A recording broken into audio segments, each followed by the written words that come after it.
ഈ അടിയന്തരാവസ്ഥ കാലത്ത് RSSുമായി CPMന് ബന്ധമുണ്ടായിരുന്നു എന്ന് MV ഗോവിന്ദൻ പറഞ്ഞിരുന്നു. അപ്പോൾ ശരിക്കും ഇതിപ്പോൾ ഒരു തെരഞ്ഞെടുപ്പ് സമയമാണ്. സ്വരാജിനിട്ടുള്ള പണി വല്ലതും അല്ലേ? അതങ്ങനെയാണ് ഇപ്പോൾ ചർച്ചകൾ ഉണ്ടായിരിക്കുന്നത്. കാരണം ഒരു തെരഞ്ഞെടുപ്പിന് ഒരു ദിവസം ബാക്കി നിൽക്കുക. ഇന്നലെയാണ് അദ്ദേഹം ഒരു മാതൃഭൂമി ചാനലിൽ നൽകിയ ഒരു അഭിമുഖത്തിൽ ഇത്തരത്തിലൊരു ഞെട്ടിപ്പിക്കുന്ന വെളിപ്പെടുത്തൽ നടത്തിയത്. അപ്പോഴേക്കും ആ അഭിമുഖം നടത്തുന്ന അവതാരകൻ തന്നെ ചോദിക്കുന്നുണ്ട്, ഇത് വിവാദമാകാൻ സാധ്യതയില്ലെന്ന്. അപ്പോൾ അദ്ദേഹം പറയുന്നത്, ഞാൻ ആരെയാണ് പേടിക്കേണ്ടത്? ഞങ്ങൾ RSSുമായി കൂട്ടുകൂടിയിട്ടുണ്ട്, അത് തുറന്നു പറയുന്നതിൽ ഞങ്ങൾക്ക് ഭയമില്ലെന്നാണ് അദ്ദേഹം പറയുന്നത്. പക്ഷേ പണ്ട് ഇത്തരം തിരഞ്ഞെടുപ്പ് ദിനങ്ങളിൽ രംഗത്തിറങ്ങുന്ന ഒരു നേതാവാണ് EP ജയരാജൻ. EP ജയരാജൻ കഴിഞ്ഞ ലോക്സഭാ തെരഞ്ഞെടുപ്പ് കാലത്ത് നാം കണ്ടതാണ്. കാരണം ആ ദിവസം തന്നെ തെരഞ്ഞെടുപ്പ് രാവിലെ 7 മണിയായപ്പോൾ സ്റ്റാർട്ട് ചെയ്ത് അദ്ദേഹം ആദ്യം തന്നെ തെരഞ്ഞെടുപ്പിൽ വോട്ട് ചെയ്യാനും എത്തുകയും അതിന് പിന്നാലെ നടത്തിയ പരാമർശമായിരുന്നു ആ ദിവസം CPMന് തന്നെ വലിയ തിരിച്ചടിയാകുന്നതായി പിന്നീട് അവർ തന്നെ വിലയിരുത്തി. അതൊന്നും അറിയാമല്ലോ, ശോഭാ സുരേന്ദ്രനുമായി ബന്ധപ്പെട്ട് വലിയ വിവാദങ്ങൾ ഉണ്ടാകുകയും പ്രകാശ് ജാവ്ദേക്കറിനെ ഞാൻ കണ്ടതായും ഇദ്ദേഹം വെളിപ്പെടുത്തുകയാണ്. അതിനുശേഷം പിന്നീട് ആ തെരഞ്ഞെടുപ്പ് ദിവസം മുഴുവൻ ചർച്ച EP ജയരാജനുമായി ബന്ധപ്പെട്ടാണ്. EP ജയരാജൻ BJPയിലേക്ക് പോകുന്നു, പ്രകാശ് ജാവ്ദേക്കറുമായി കൂടിക്കാഴ്ച നടത്തി അദ്ദേഹത്തെ പ്രകാശ് ജാവ്ദേക്കർ കണ്ടുവെന്ന് അദ്ദേഹം സ്ഥിരീകരിക്കുകയാണ്. പിന്നീട് ചേലക്കര തെരഞ്ഞെടുപ്പ് ദിവസവും അദ്ദേഹം ഇത്തരം ഒരു പരാമർശം നടത്തി. അത് അദ്ദേഹത്തിൻ്റെ പുസ്തകവുമായി ബന്ധപ്പെട്ട വിവാദത്തിലാണ്. സരിനെ പോലുള്ളവരെ എന്തിനാണ് പാർട്ടിയിലേക്ക് വിളിക്കുന്നതെന്ന് ചോദിച്ചുള്ള പരാമർശമുണ്ടായി. അതും അന്ന് ആ തെരഞ്ഞെടുപ്പ് കാലത്ത് തിരിച്ചടി ഉണ്ടായി. ഇപ്പോൾ EP ജയരാജൻ ഒതുങ്ങിയതിന് പിന്നാലെ കണ്ണൂരിൽ നിന്നുള്ള മറ്റൊരു പാർട്ടി സെക്രട്ടറിയായ ഗോവിന്ദനാണ് വന്നിരിക്കുന്നത്. ഇത് കൃത്യമായി തന്നെ വലിയ തിരിച്ചടി ഉണ്ടാകാനാണ് സാധ്യത. പ്രത്യേകിച്ച് ന്യൂനപക്ഷങ്ങൾക്ക് വലിയ സ്വാധീനമുള്ള ഒരു മണ്ഡലമാണ് നിലമ്പൂർ. ആ മണ്ഡലത്തിൽ തെരഞ്ഞെടുപ്പ് കാലഘട്ടത്തിൽ ഇത്തരം ഒരു പ്രചരണം നടത്തിയത് വലിയ തിരിച്ചടിയാണ്. ഒരു ഭാഗത്ത് കഴിഞ്ഞ ലോക്സഭാ തെരഞ്ഞെടുപ്പിന് പിന്നാലെ ജമാഅത്തെ ഇസ്ലാമിക്ക് SDPക്കെതിരെ നിരന്തരം വിമർശിക്കുകയാണ്. അതോടൊപ്പം തന്നെ വെള്ളാപ്പള്ളിയുടെ വിവാദ പരാമർശത്തെ പിന്തുണച്ച് മുസ്ലിം വികാരം എന്ന് മുസ്ലിങ്ങൾക്കെതിരായി ഒരു ഹൈന്ദവ വികാരം ഉണ്ടാക്കാനുള്ള വലിയ ശ്രമമാണ് അവിടെ ഈ പിണറായി വിജയൻ നടത്തി വരുന്നത്.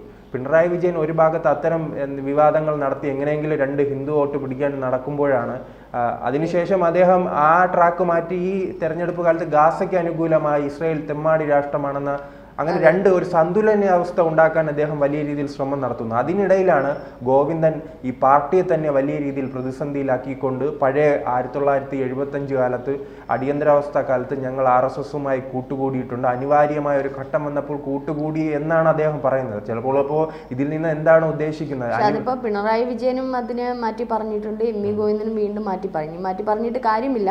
കാരണം MV ഗോവിന്ദൻ പറഞ്ഞതിന് തൊട്ട് പിന്നാലെ മുഖ്യമന്ത്രി അത് തിരുത്തി പറഞ്ഞു. അവിടെ തന്നെ ഒരു ഇത് വന്നു. ഒരു പക്ഷെ അത് അവർക്ക് കുറച്ച് വേറൊരു തലത്തിലോട്ട് കൊണ്ടുവന്ന് എത്തിക്കാമായിരുന്നു.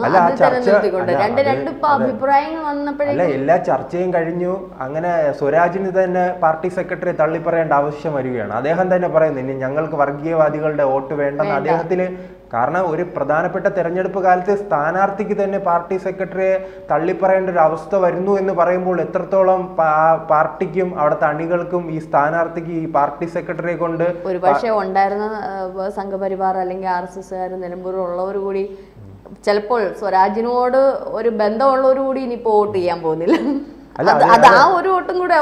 ഇത് പ്രധാനമായി ബാധിക്കാൻ പോകുന്ന ന്യൂനപക്ഷങ്ങളുടെ ഇതാണല്ലോ. ഈ ന്യൂനപക്ഷങ്ങളെ ഭയപ്പെടുത്തി RSS വരുന്നുണ്ട്, BJP വരുന്നുണ്ട് എന്ന് ഭയപ്പെടുത്തിയാണ് ഇത്രയും നാൾ CPM വലിയ രീതിയിൽ വോട്ട് വാങ്ങിക്കൊണ്ടിരുന്നത്. അത് 2016 കണ്ടു, 2021 കണ്ടു.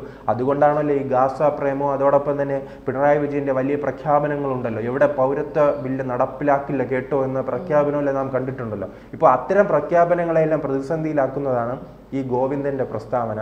ഗോവിന്ദൻ എന്തായാലും തുറന്നു പറയാൻ ഈ സമയം എന്തിന് തിരഞ്ഞെടുത്തു എന്ന് ചോദിക്കുമ്പോഴാണ് പിണറായി ഉൾപ്പെടെയുള്ളവരാണ് അതിൽ പ്രതിയാകാനുള്ള സാധ്യത. കാരണം ഈ പാർട്ടിയിൽ ഇപ്പോൾ ഏറ്റവും കൂടുതൽ വളർച്ച കാണിക്കുന്നത് യുവ നേതാക്കളിൽ ഏറ്റവും കൂടുതൽ കഴിവ് കാണിക്കുന്ന ഒരു നേതാവാണ് സ്വരാജ്. നാം നോക്കുകയാണെങ്കിൽ മറുകണ്ടത്ത് മറ്റ് നേതാക്കളെ പരിശോധിക്കുകയാണെങ്കിൽ AR റഹീം, പിന്നീട് മുഹമ്മദ് റിയാസ്, അതോടൊപ്പം തന്നെ ഈ CPMുമായി ബന്ധപ്പെട്ട് ചിന്തോ ജെറോം, അതോടൊപ്പം നേതാക്കളാണ്. കാരണം ഒരു വകയ്ക്ക് കൊള്ളാത്ത ഒരു നേതാക്കൾ ആ രീതിയിലേക്ക്. കാരണം അവരുടെ ജീവിതം എപ്പോഴും സമൂഹ മാധ്യമങ്ങളിലാണ്. എവിടെയെങ്കിലും പോകുക, എന്തെങ്കിലും മണ്ടത്തനം പറയുക, അത് സമൂഹ മാധ്യമങ്ങളിൽ പോസ്റ്റ് ചെയ്യുക എന്നത് മാത്രമാണ് മുഹമ്മദ് റിയാസും ഷംസീറും അടക്കമുള്ള എല്ലാ പ്രധാനപ്പെട്ട നേതാക്കളുടെയും തൊഴിൽ. പക്ഷെ അങ്ങനെയല്ല, എവിടെ ജനങ്ങൾക്കിടയിൽ തന്നെ സൈദ്ധാന്തികപരമായ അറിവ് നേടി പ്രസംഗിച്ച് ജനങ്ങളെ സംഘടിപ്പിക്കാനുള്ള ഒരു കഴിവ് സ്വരാജിനുണ്ട്. അതുകൊണ്ട് തന്നെ നിലമ്പൂർ തെരഞ്ഞെടുപ്പിൽ അദ്ദേഹത്തെ നിർത്തി പരാജയപ്പെടുത്തണമെന്ന ആവശ്യം പിണറായി വിജയൻ സംഘത്തിനുമുണ്ട്. അങ്ങനെ അദ്ദേഹം പരാജയപ്പെട്ട് പിന്നോട്ട് പോയാൽ മാത്രമേ മുഹമ്മദ് റിയാസിന് മുന്നോട്ട് വരാൻ കഴിയുകയുള്ളൂ. അതോടൊപ്പം തന്നെ ഈ ആ കുടുംബത്തിന്റെ തന്നെ ശരിക്കും പറഞ്ഞാൽ ശ്രീത്തെ ഈ ഒരു ഇന്നിപ്പോൾ തെരഞ്ഞെടുപ്പ് നടക്കുകയാണ്, വോട്ടിംഗ് തുടങ്ങി.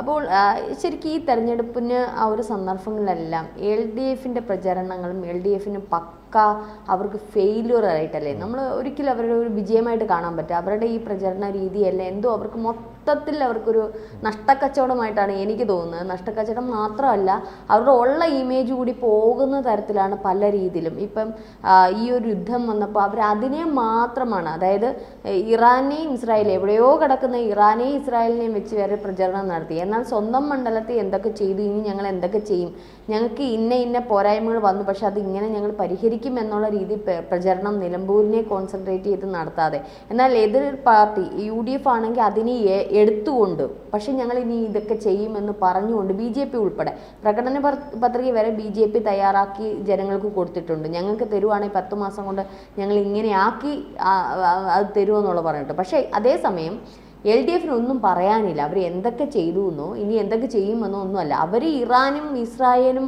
പിന്നെന്തോ വേറെ പല കാര്യങ്ങൾ വെച്ചാണ് അങ്ങോട്ടും ഇങ്ങോട്ടും രാഷ്ട്രീയ ഇതും മതവർഗ വിരോധം അവരങ്ങനെ എടുത്തു ഇവരിങ്ങനെ, ഇതല്ലാണ്ട് ശരിക്കും ഒരു വൻ പരാജയം തന്നെയല്ലേ അവിടെ? അല്ല, പരാജയം നാം ഇപ്പോൾ BJPയുമായി ബന്ധപ്പെട്ട് നോക്കുകയാണെങ്കിൽ അവർ A+ മണ്ഡലങ്ങളെ ഇത് ടാർഗറ്റ് ചെയ്തായിരിക്കും പ്രവർത്തിക്കുന്നത്. അവർക്ക് കൃത്യമായ ലക്ഷ്യങ്ങളുണ്ട്. A+ മണ്ഡലം ഏതാണെന്ന്. അങ്ങനെ CPM A+ മണ്ഡലങ്ങൾ സെലക്ട് ചെയ്താൽ അതിൽ വരാത്തൊരു മണ്ഡലമാണ് നിലമ്പൂർ. നിലമ്പൂർ എല്ലാ കാലത്തും കോൺഗ്രസിന്റെ മണ്ഡലമാണ്. അവിടെ ജയിച്ചിരിക്കുന്നത് കണക്കെടുത്ത് നോക്കിയാൽ നാം ഒരു 10-15 അല്ല ഒരു 10 തെരഞ്ഞെടുപ്പ് നോക്കിയാൽ അവിടെ ഒരു 8 തെരഞ്ഞെടുപ്പിൽ വിജയിച്ചിരിക്കാൻ സാധ്യതയുള്ള കോൺഗ്രസുമായി ബന്ധപ്പെട്ടവരായിരിക്കും.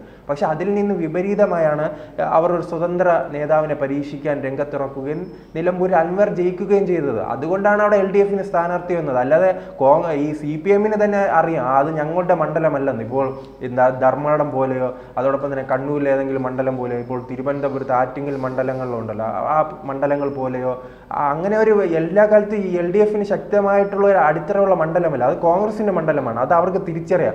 അതുകൊണ്ട് തന്നെയാണ് അവിടെ സ്ഥാനാർത്ഥിയെ നിർത്തുന്നതുമായി ബന്ധപ്പെട്ട് പോലും വലിയ പ്രതിസന്ധി.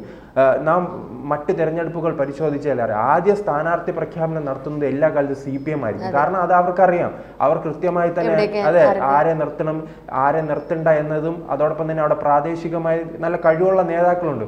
പക്ഷെ അങ്ങനെ സ്ഥാനാർത്ഥിയെ നിർത്താൻ പോലും ഇവർക്ക് ആദ്യം കഴിയുന്നില്ല. അവർ ആദ്യം പ്രഖ്യാപിക്കണം, UDF പ്രഖ്യാപിക്കട്ടെ, അതിനുശേഷം ഞങ്ങൾ പ്രഖ്യാപിക്കാം എന്നൊരു അവസ്ഥയിലേക്ക് പോവുകയാണ്. അതിൽ നിന്ന് തുടക്കം തന്നെ പാളിയതായി നമുക്ക് മനസ്സിലാക്കാൻ കഴിയും. പിന്നീട് തുടർച്ചയായി തന്നെ നമുക്ക് സ്വരാജിന്റെ പ്രഖ്യാപനം ഉണ്ടാകുന്നു.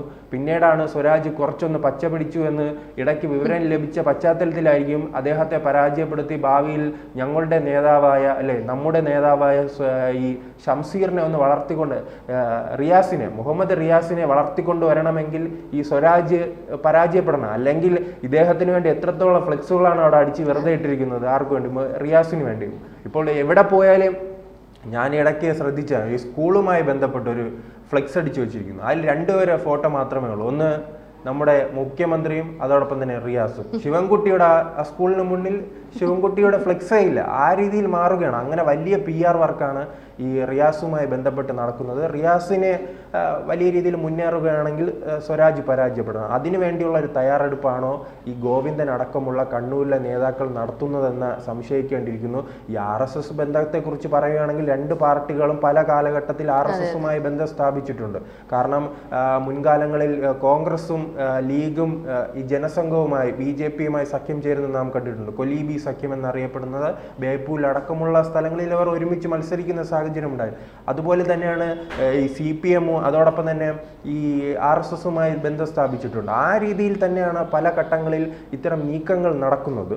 പക്ഷേ എന്തായാലും ഈ തെരഞ്ഞെടുപ്പ് കാലത്ത് ഇത്തരം ഗോവിന്ദന്റെ ഈ പരാമർശം നടത്തിയത് വലിയ തിരിച്ചടി തന്നെയാണ്. അത് നാം വോട്ടിംഗ് കഴിയുമ്പോൾ തന്നെ ചിലപ്പോൾ ഈ വിലയിരുത്തലുകൾ ഉണ്ടാകില്ല. പരാജയത്തിന് ശേഷം വിലയിരുത്തലുകൾ ഉണ്ടാകുമ്പോൾ ഈ ഒരു നിലമ്പൂർ തെരഞ്ഞെടുപ്പ് ഉറ്റുനോക്കുന്ന അടുത്ത തെരഞ്ഞെടുപ്പുമായി ബന്ധം തദ്ദേശ തെരഞ്ഞെടുപ്പ് വരുമ്പോൾ അതിൻ്റെ ഒരു ടെസ്റ്റ് ഡോസ് ആണ് എന്നാണ്. അപ്പോൾ ഇതിനകത്ത് ഇവർ പരസ്പരം ചർച്ച ചെയ്യുന്നത് എന്തൊക്കെ പ്രചരണങ്ങൾ നടത്തുന്നതും ബാക്കി കേരളത്തിലെ മറ്റുള്ള എല്ലാ മണ്ഡലങ്ങളിലും എല്ലാ ആൾക്കാരും ശ്രദ്ധിച്ചുകൊണ്ടിരിക്കുകയാണ്. അല്ല, അവർക്ക് നിലമ്പൂർ ഞാൻ തുടക്കം സൂചിപ്പിച്ചതുപോലെ തന്നെ അവർക്ക് നിലമ്പൂർ കാര്യമില്ല. അവർ അവരുടെ ഞാൻ പറഞ്ഞില്ല, അവരുടെ A+ മണ്ഡലമല്ല നിലമ്പൂർ. അവരവിടെ തോറ്റാലും ജയിച്ചാലും അവർക്കത് ഒരു പ്രശ്നമല്ല. അവർ ഇനി നോക്കുന്നത്, പ്രധാനമായി നോക്കുന്നത് ഇപ്പോൾ BJP-യുമായി ബന്ധപ്പെട്ട് തന്നെ. അവർക്ക് അവിടെ മത്സരിക്കാൻ സാധ്യത കുറവാണ്, മത്സരിക്കാൻ തന്നെ താല്പര്യമില്ല.